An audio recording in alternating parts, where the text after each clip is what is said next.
Untuk memulai pelajaran kita, mari kita berdoa dalam nama Bapa dan Putra dan Roh Kudus. Amin. Selamat datang kembali bersama anak ibu kelas 10. Nah, pada hari ini kita akan membahas tentang peran dan fungsi suara hati. Arti suara hati yaitu secara luas dan sempit. Mari kita simak.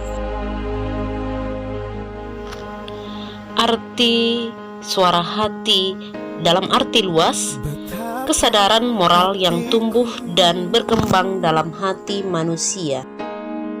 Dalam arti sempit, penerapan kesadaran moral di dalam situasi konkret. Suara hati menilai suatu tindakan manusia apakah benar atau salah, baik atau buruk.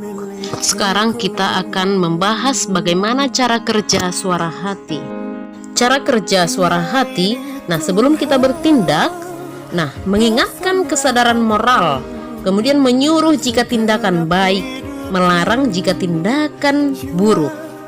Kemudian saat kita melakukan tindakan, selama bertindak atau tindakan belum selesai, suara hati akan selalu mengingatkan apakah tindakan itu baik atau tidak.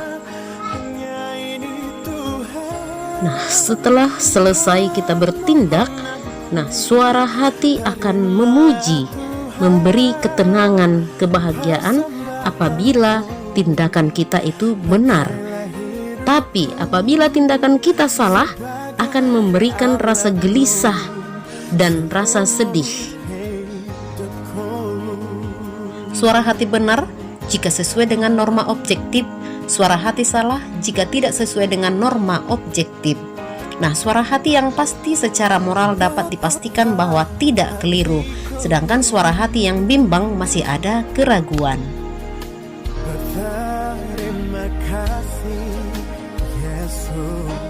Fungsi suara hati sebagai pegangan, pedoman, norma untuk menilai tindakan, peraturan konkret dalam hidup sehari-hari.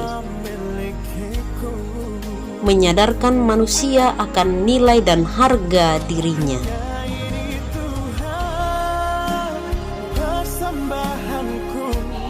Ajaran gereja tentang suara hati dalam Gaudium et Spes artikel 16 dan Galatia bab 5 ayat 16 sampai dengan 25. Dalam Gaudium et Spes artikel 16, suara hati selalu menyerukan kebaikan untuk dilakukan dan kejahatan untuk dihindari. Suara hati merupakan tempat paling suci dalam diri manusia karena dia bersama dengan Allah. Setiap orang dari lubuk hatinya dapat menemukan suara yang mengarahkan kepada manusia berkualitas dalam melaksanakan tindakannya. Dari Gaudium et Spes artikel 16 tersebut dapat kita ambil kesimpulan, yaitu ada 4 itu. Yang pertama, ajaran gereja mengajarkan bahwa suara hati merupakan sangkar suci Allah di dalam hati manusia, di mana manusia sendirian bersama Allah. Yang kedua, suara hati dimiliki oleh setiap orang, bukan hanya orang Katolik atau orang beriman, karena penuntun utama suara hati adalah akal budi manusia. Yang ketiga, suara hati selalu benar, namun suara hati dapat menjadi tumpul lalu menjadi buta jika kita tidak berusaha menjaga dan membina.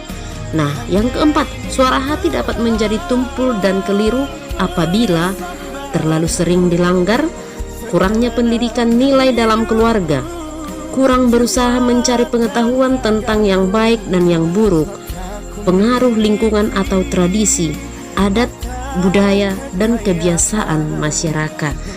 Itulah kesimpulan dari Gaudium et Spes artikel 16 tentang suara hati.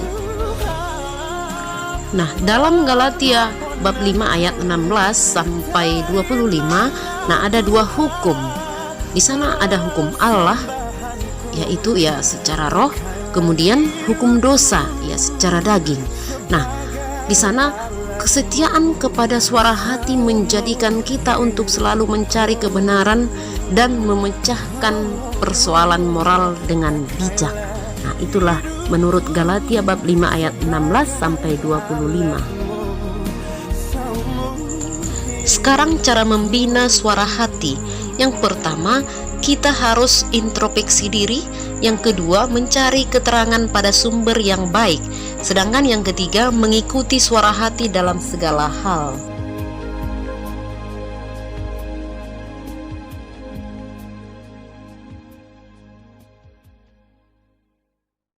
Untuk mengakhiri pertemuan kita hari ini, marilah kita tutup dengan berdoa.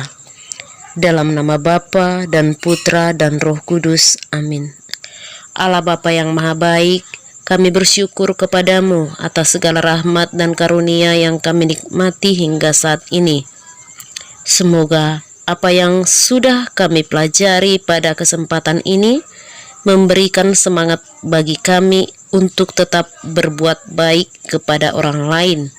Demi Kristus Tuhan dan pengantara kami. Amin. Dalam nama Bapa dan Putra dan Roh Kudus. Amin.